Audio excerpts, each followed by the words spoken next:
お前はもう死んでいる。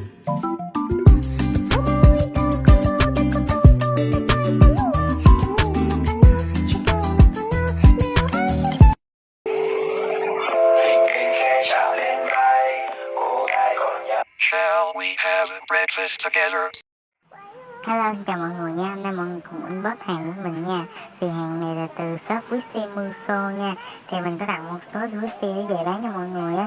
Thì bạn nào muốn mua thì cứ liên hệ Instagram, Facebook và Zalo của mình nha. Mình để dưới phần mô tả nha.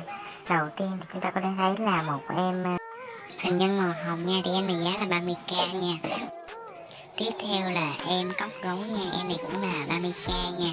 Tại mình mua thì giá rẻ cho nên bán cho mọi người cũng giá rẻ luôn nha, chứ không phải là hàng lỗi gì đâu. Tiếp theo là em đầu panda, em này thì giá là 15k nha. Mình nhầm là mạng thầu panda nha, mình nhầm nha. Thì đây là bao bì bạn ấy cài kèm cho mình nha. Thì bạn nào mua thì mình cũng sẽ kèm cho mọi người.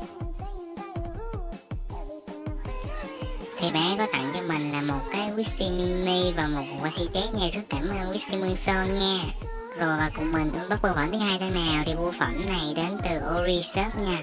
Thì bưu phẩm này là một số đôi phiên ta mình sẽ bán cho mọi người á. Thì mời mọi người cùng xem với mình.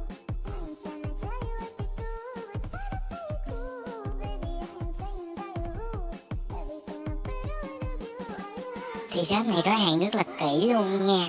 Có một lớp chống sốc ở ngoài nữa. Thì khuyên này có giá là 25k một đôi nha. Thì bạn nào mua thì cứ liên hệ với mình nha. Một đôi rất là xinh luôn nha mọi người. Thì mình sẽ đang mở ra cho mọi người xem nè. Nếu bạn nào ưng thì cứ liên hệ với mình. Nhìn đôi khuyên khá là xinh luôn ha mọi người.